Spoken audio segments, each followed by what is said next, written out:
Hi guys, welcome back to my channel. My name is Beatrice. If you haven't seen me before, I share content around coming to the UK to practice or coming to the UK to study as nurses or midwives. Today, I have the beautiful Amma. She's Amma.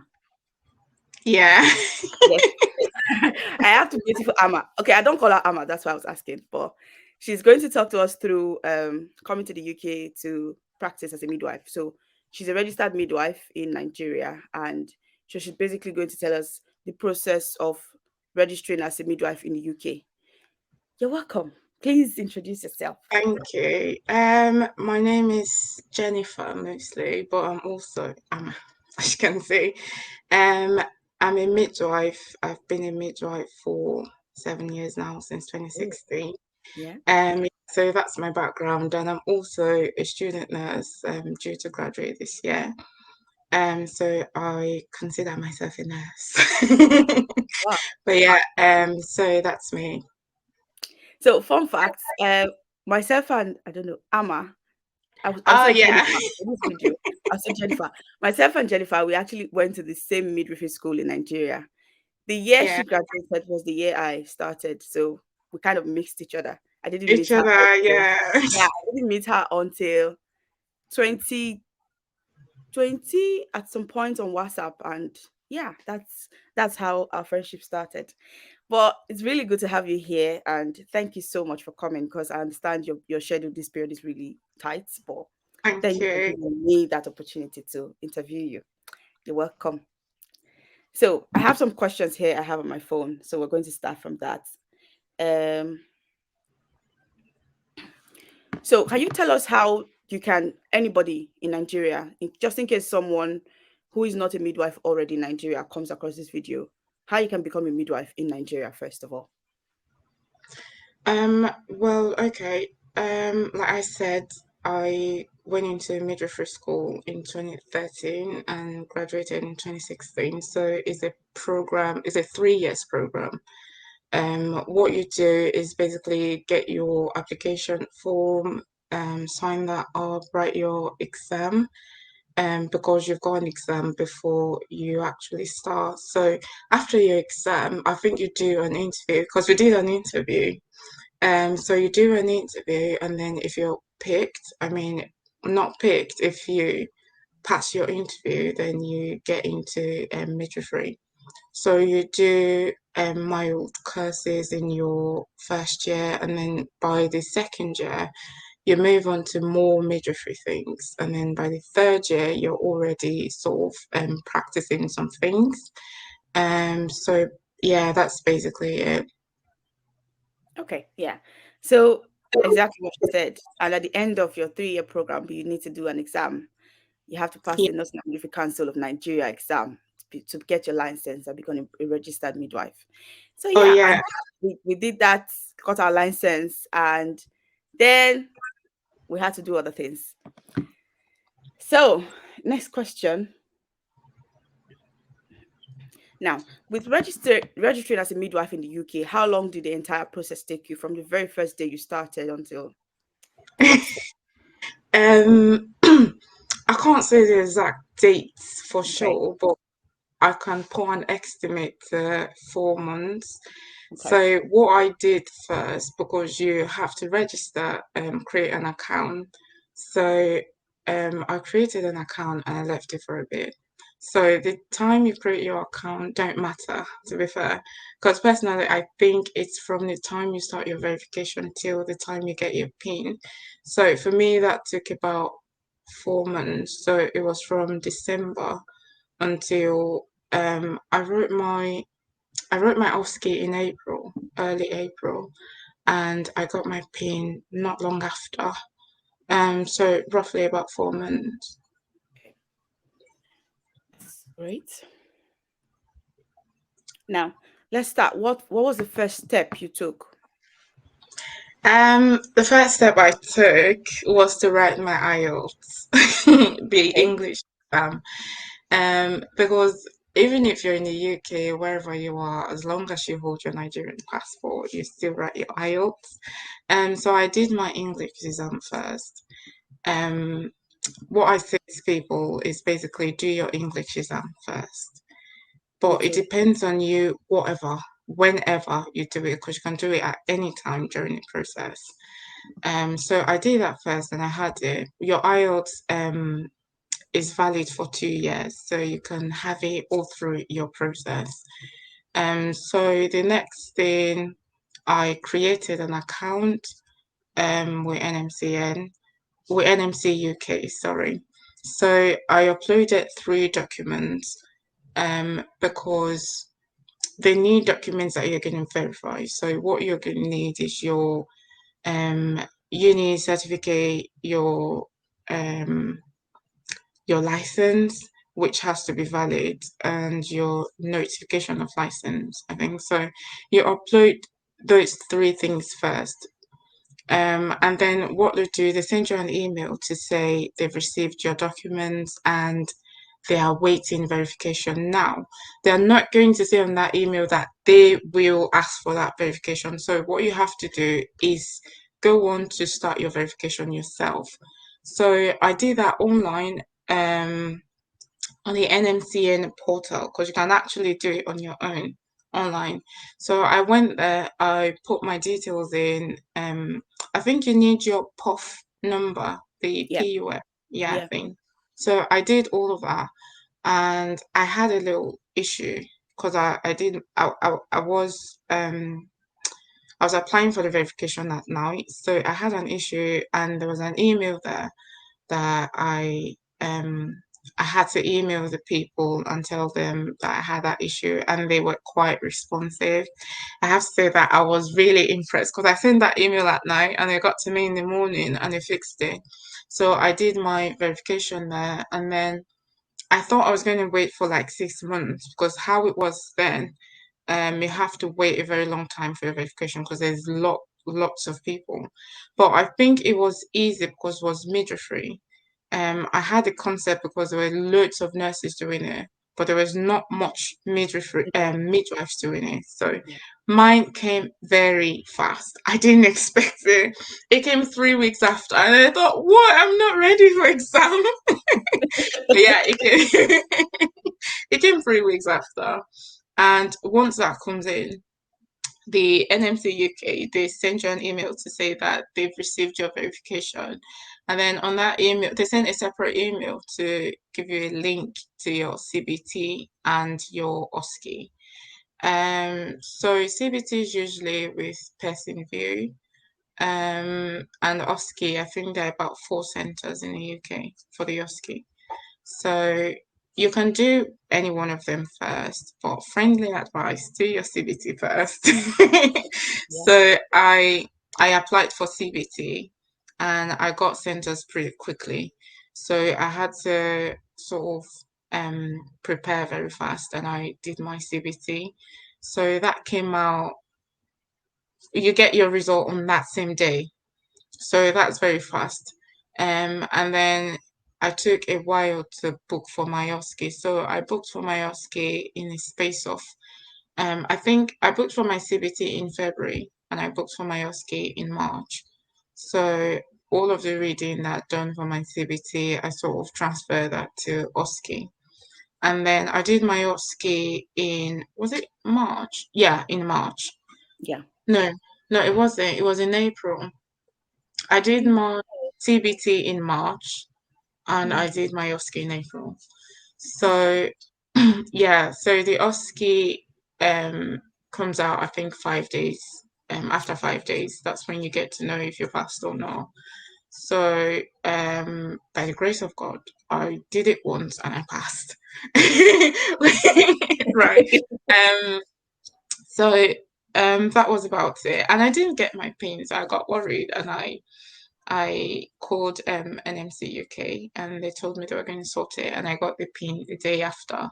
So which means in the space of December, like it was late December, like 27. That's why I can't really even count December. So like in the space of 27th of December till like 12th of April, I've done all of the process. Okay. So that's basically 4 months. For Yeah. those who don't understand what verification means, it means that the National Midwifery Council of Nigeria would have to confirm to the Nursing and Midwifery Council of the UK that you are You're actually registered as midwife. midwife. Yeah. And the portal she was referring to is the NMCN portal. You can actually do your verification by yourself on that portal. And yeah, also, if you are in Nigeria, because at the time of filming this video, we're both in England, but if you are in Nigeria at the time when you're doing your whole process, you can do your CBT in Nigeria, but you would have to come to the UK to do your OSCE, Okay. just so you know. So And yeah, that's okay, sorry. That's one yeah, thing I was going to say, because if you're back home in Nigeria, you have to absolutely do your CBT and your IELTS in Nigeria, because you need both to get a job. You can actually get a job just with your CBT, and then when you get to the UK, they would sign you up for your OSCE. yeah, So you have to do both back home. There are centers back home, and then you do your OSCE here. yeah. Just one thing to add.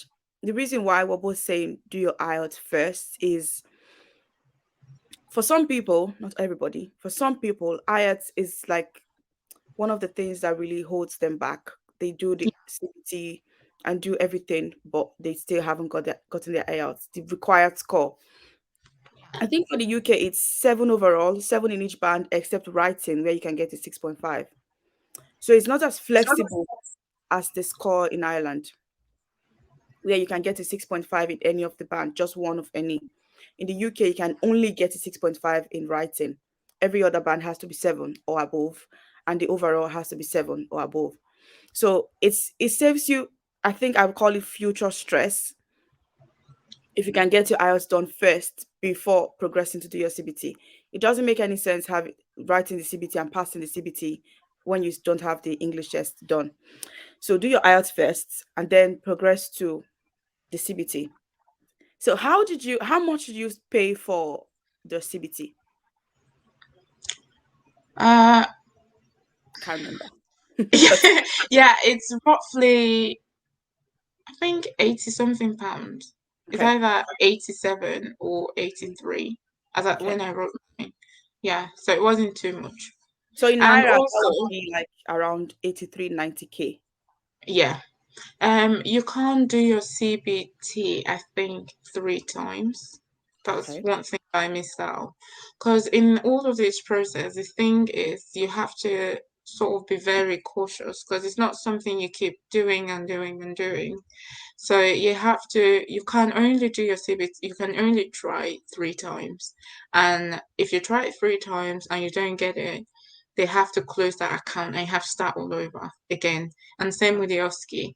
Because I know someone who did her OSCE and she kept going back for one station until like she got the station right on the third trial. Oh, So all of the money you spent, all the time, all the effort you've put in, if you don't get it by the third trial, you have to start all over again. okay. Okay. Now let's talk about the OSCE. How was it? How do you think? How did you Oh, find I discarded the patient. Were No, you I very didn't. tense? Like, Oh, you listen, my tension was out of the roof. oh, It's not so much because you don't know what to do. yeah. It is OSCE. Is you're always going to be tense because you don't know, you're not. I feel like what you need most in an OSCE is confidence. And at that point you feel like you don't have that confidence because you feel like you can't remember everything. So I was actually very tense. But that was just like before I got into it. And I mean, even all through the OSCE, to be fair, because you go into one station, you come and you're like, oh my God, I didn't do 1,000 things. Well, Yeah. how many stations do you have to do? Yeah, so for the OSCE, you've got 10 stations now for the new OSCE. So how those 10 stations are, because I know that back home in Nigeria, we've got 12. 12, yeah. So you sort of move from one station, you go to the other, and then to the other, like in Nigeria, and you've got different supervisors, like in all of the stations. But for here, you only do it in one room, but you've got 10 things, 10 different things to do. So Oh, when you do one, you have to go out and then they call you back in to do the next one, and then you go Oh, back in, yeah, just like that. So you're gonna go in and go out 10 times. Because no two stations are done at the same time. So how the OSCEs like is you've got your assessment, planning, implementation, and evaluation stations. That's like your basic nursing process yeah. thing. But here it's only four rather than five. So assessment's got its own station, planning's got its own station, implementation, evaluation. So that's like four stations first. And then you've got clinical skills. So that's the bulk of it. Because clinical skills is like I think clinical skills is three. So you're then you've got assessment of um I can't remember what it's called, but it's also like just testing what you're going to do in a certain scenario. There's a name for it. I can't remember, but that's like the other stations. So your assessment station is scenario based. I think the difference between OSCE here and back home is the fact that you're not being tested on how much you memorize. You're being tested on how much you implement what you know, what you've been taught. So they are all scenario based. Some of them are silent stations, like the evaluation station, where you only have to write. You don't have to talk to anyone or do anything. And I think the 10th station as well, where you have to refer someone to the community also. So there are three silent stations, but every other station you have to talk. So your assessment station is the very first. So your scenario is sort of a patient comes in and you're meant to do physical observations, write it down, and plot their vital signs on the Muse chart. So there's something they call the Muse chart. Um, I can't go into too much details because It's that's fine. like yeah, a Yeah. lecture Yeah. for that. Right? So there's something that called the Muse chart, and that's what you document vital signs on. It's not so difficult because it's basically like you take your temperature and then you chart it somewhere, and then Yeah. you put your Just blood and basic thing, vital signs. And then you have basic need to vital go signs, at yeah. the end. But you also need to do the urinalysis and like dipstick, just simple dipstick. That's what they expect you to do. And then you're also meant to assess this patient because you're going to diagnose this patient in that station. So if a patient comes in and you notice that the patient is sad or the patient is not really opening up, so they want to test how far you can go beyond just your vital signs to see like the mental state of that patient. But sometimes it could be like the patient is being abused at home or something, that might affect the pregnancy. So they want to see that you sort of know how to assess all of those things. So Like your like a observation, holistic approach and exactly, um, yeah, that's the word. social Holistic, yeah, safeguarding yeah. issues. Yeah. Exactly. So you're giving a paper so you don't forget anything that you're doing. So you write on that paper whatever you notice, whatever you're doing, and then they on that paper they say, what do you think is the diagnosis? So you just write it down. You don't have to say anything to your assessor at this moment. You only have to talk to the patient. And that's the thing, you have to talk to the patient in that station. So you move on to the planning. I don't want to waste too much time because I'll get so excited talking about this, or I'll waste all of the time.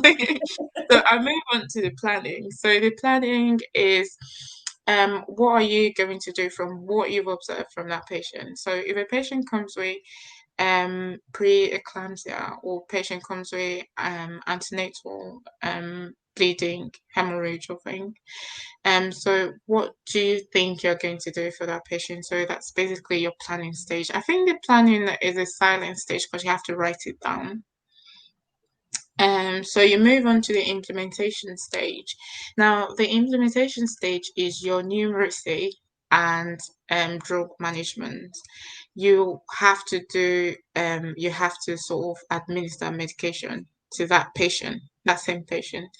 Bear in mind you're moving in and moving out so they can set up your stations Yes. according to Yeah. yeah. So when you move into your implementation station, you've already got your drug trolley and everything on there. So what they're assessing in that station is the fact that you're having your PP on infection prevention and control. You know what medications they give, you know how to read the cardex, because there's this the drug thing, the cardex is what they want to make sure that you know how, like you understand how to do it, because the cardex got all of your rights. So they want to make sure that you are going through all of those rights, because drug errors is actually a very big thing in the UK and it kills a lot of people. And as midwives, they are more strict with midwives because you can't risk a mother and a child at the same time.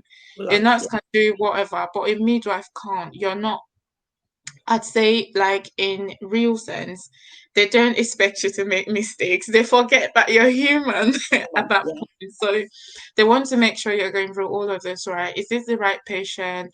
Is this the right drug? Is this the right time? Is the right signature there? They go as far as making sure you know that a doctor who's supposed to prescribe is prescribing and you can see what they're prescribing and things. So that's your planning, you administer medication to that woman and things. Bear in mind you're still observing this lady all through. So your evaluation station is like you're referring that woman to the community, because now you've carried out a care, you've done your assessment planning and implementation. Now you're going to tell the midwife, community midwife, what you've done and what you think the woman still needs. So that's basically evaluation stage. So you move on to your clinical skills stage. Now you need to know about I think three emergency cases. So there are loads of them, but the one that I got was um postpartum hemorrhage. I Okay. got breech delivery. Oh, Yeah. And I got I think eclampsia. I think I got eclampsia. Yeah, I can't. Yeah, I can't remember. I think it was those three. But the ones I remember very well is postpartum hemorrhage and breech, because my breech was drama. I, we acted a lot of drama. oh. So I can't forget the breech. Do you know at the point in my OSCE, like the breech thing, because the breech wasn't coming out. I was Rich was not breathing.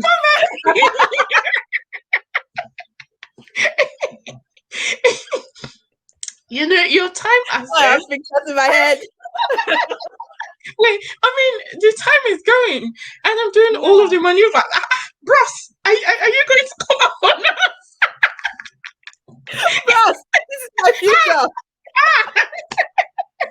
No, but that was actually hilarious. Come So, out. yeah, my assessor was actually very kind. Although Oh, they don't give out any emotions, they are dead on looking at you like this. yeah. They can't you can't know if you're doing something right or Yeah. not. Yeah. But I was saying everything, and they thought I knew what I was doing, but the thing was not working. I think so. It's just sit down. Don't worry, sit down. Oh, Take that's us through what you're meant to do because bros was not coming out. oh my god. But like this is actually nice because I at some point last year I wanted to start my Yeah, registration as midwife, but honestly I can't be bothered. I you can't be bothered. can't be bothered, but It's yeah. too much. But No, but but that's really good. Like you've given me like what to expect and nice. Now maybe I'll go. yes. So every other thing just follows. What I'm going to do is obviously like talk to you about, OSCE preparation class and things for people who are coming. So we'll go more in depth in there so we can talk through all of the experiences and everything. So, but that's basically your OSCE. So when you're finished, they don't tell you if you've passed or not. While you're doing it, they're giving you points because it's point based. So they are giving you points, I think from 0 to 5, also how well you did a station. Mhm. So when you go out, they don't tell you anything, so you just have to wait for like 5 days to see if you passed your OSCE. Okay, so that's really good. Thank you. And then you passed your OSCE. How was your job interview? Because I know you got a job. Oh yeah. Oh, yeah, the job interview. Also, the job interview is scenario based. Everything in here is scenario based because I think they're not interested in so much that you know. They're interested like the theories that you know. They're interested in how you actually want to apply that because that's what's most important to them. So interviews are scenario based. So they come, you introduce yourself, just like we're doing, and then they take you through your introduction, your background, what you've done so far. So they start to introduce the scenario. Most of the scenarios have to do with knowing the law, like law and ethics, the code, and also like basic military things. So what are you going to do in a certain scenario where something is like this? So you have to go through the textbook procedure, and also you have to explain sort of some laws around it, and if possible, back it up with the code, because that's what I did. So if I got a question where someone says, if a woman asks you, no, a woman comes to the hospital and she says, someone's told her before that she can't deliver at home and she can only deliver in the hospital. What would you say to that woman? So it's like, oh, I'll tell the woman you can, but why would you say that? So do you get it? So what I do before they start going through all of the whys and whys and whys, I just put my rationale there. Because if you tell a woman, oh, you can't deliver in three places, there are so many documents to back that up. You've got Royal College of Midwife, you've got Royal College of Gynecologists. You've got nice guidelines. You've got your textbooks. You've got NMC code. So those are basic things I was using to buy. You might not know all of the like references and everything, but just say something like. So I tell that woman that you're allowed to have that choice to deliver wherever because according to RCM, that's Royal College of Midwives, the midwife actually goes to the woman, not the woman to the midwife. So wherever the woman wants to deliver, regardless of where you are, the midwife comes to you. So you see, I've already said about Royal College of Midwives, and now you go on to say also because according to the code, like the NMC code, you have to give patients their choices. That is also ethical because now you're giving them that autonomy which they have, which is their legal right and things. So just basically like that, going through the scenario, putting in references here and there. So that's what I did. And then it was funny because my interview was actually very nice. They were asking me how I went through my OSCE. Oh, bless Yeah. you. That's so At the cool. interview, at the end of the interview, they said, because the trust values were brave, kind, and connected, I think. So, they asked you how your values align. They said, we don't need to ask you because you're very brave. I was like, Oh. oh, thank you.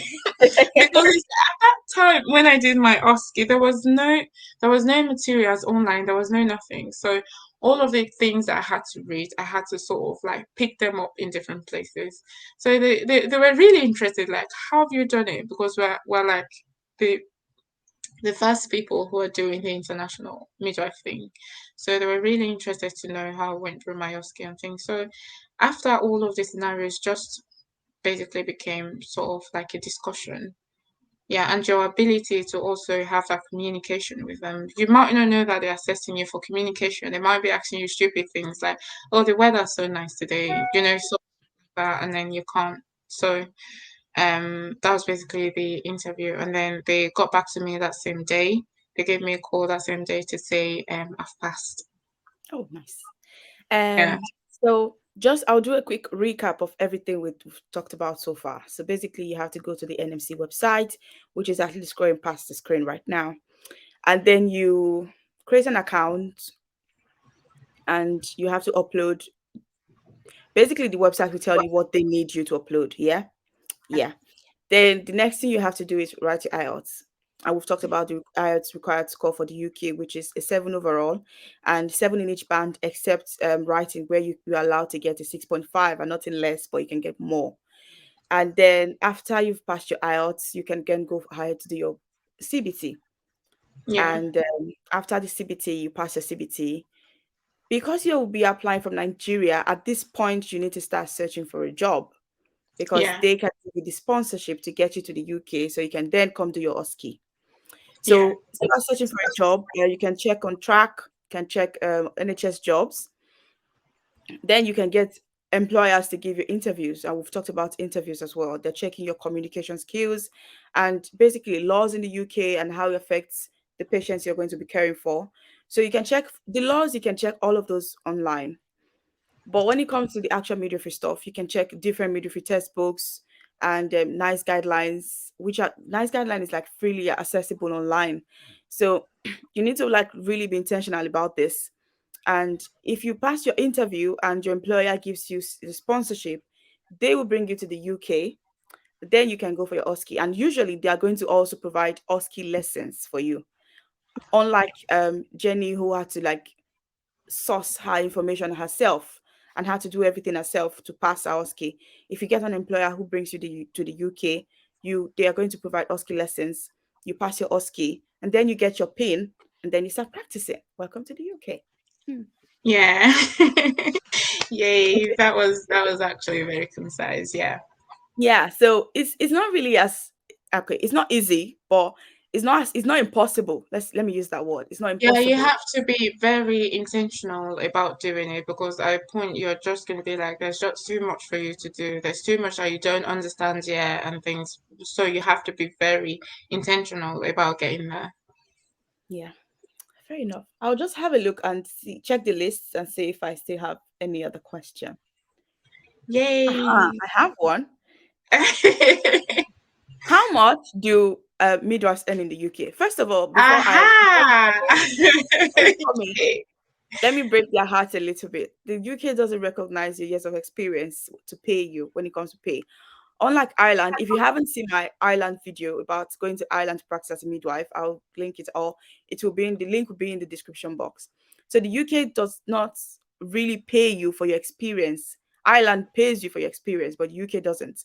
So for Jenny, for example, who has been registered for like 7 years, she would still be paid as a newly qualified midwife in the Yeah. UK because you're going to start from the list as a midwife, which is like the band 5, is it? Yeah. Mhm. But so when you get your PIN, you're fresh out into the market, you're basically band five, regardless of however high you were back home. But one good thing about midwifery, unlike nursing in the UK, is that after 1 year you become band six. So you don't Oh, yeah, you don't have to do wow. anything. It's just I didn't even know that at that point. But when you're doing your preceptorship, is you're right. They just move you to band six. There's no time to waste. So that was actually good. And for the pay, I think midwifery, it's not even I think because I'm on both sides. So midwifery actually pays a lot more than nursing, and I mean a lot. Now, don't get me wrong, NHS is sort of the same pay, Mhm. but when you've done your preceptorship and you're moving out to different things, that's when you see the difference between midwifery and nursing. So we'll stick with the NHS ones now because they're the ones who would give you the job. Yeah. So I think midwifery is basically about from 27,000 to 32,000 to start. So it depends on what you've bargained with them. They can start you off in the least, which is like 27,000, or depending on how you show them that you deserve You're 32. worth to be paid more. Yeah, exactly. So they might push it up, and then before you leave your band five, they might take it up to the 32. I'm not entirely sure, but I think that depends on the trust. What I know is that for most of the trust, what you're going to see is 27,000 a year to 32,000, unless you're going to London, because I know that London they start from 32 to 39. London's a bit higher because they know that your cost of living and everything is so Yeah, much, like it's way really more. hard. Yeah, so London is much higher, but basically between 27 and 32,000. Okay. Yeah. So And that I'm not sure how that boils down to per hour sort of thing, but I know Yeah, that in you should be getting I can't calculate now. In it's a all month right. you should be getting about Eh, 1,500 or so yeah, after taxes. yeah, after taxes. So thank you very much. And that's it basically. So if you're a registered midwife in Nigeria and you want to come to the UK, this is the process. This is how the process is like. And you this is someone who has actually gone through the process, has explained everything to us. So if you want to start, the time is now, because the truth is, as at like 2020, they weren't really like recruiting midwives from Africa, No, because they I was in started Ireland last and year. I really wanted to come to the UK to start this process and do everything, get everything done. But I kept getting like negative feedback from agencies to say, none of our trusts are recruiting midwives, they're not accepting Yeah, midwives. I saw a video as well yeah. where a midwife in the UK who trained in Ghana had done the OSCE pass, gotten a pin, and like she got a lot of like, I was sorry, we're not recruiting midwives from Africa, trained in Africa or Asia. But I think pandemic kind of like shook things up, and now they are employing midwives from Africa and Oh, Asia, it's a lot like of a lot employment of out. midwives. Actually, I think midwives are actually getting jobs faster than nurses at this point because of the Mid whole WHO thing. Yeah, Yeah, midwives are getting a lot more. I think they're a bit more structured than midwifery, to be fair. yeah, So there are loads on loads and loads of jobs. I got you get offers, like people are literally like offering you this job. It's not like yeah. you have to do much So to, in case probably you wanted to start this at the time where they weren't recruiting, times have changed, guys. You need to start now, like now. But yeah, start that's now. it. Thank you so Hopefully much for coming. in yeah. No worries. Like this has been really engaging, and you've really explained everything in detail, and I'm just Yeah, I was really I was almost I apologize. I was almost getting carried away because that's what happens to me when I talk midwifery. When I start talking midwifery, I yeah, can't stop yeah. talking. I tell people that midwifery is actually Oh don't no, midwifery is my thing. don't tell Midwifery is anyone, my but thing. midwifery is more interesting than nursing. I Yeah. would feel more talking about midwifery stuff than talking about Yeah. stuff.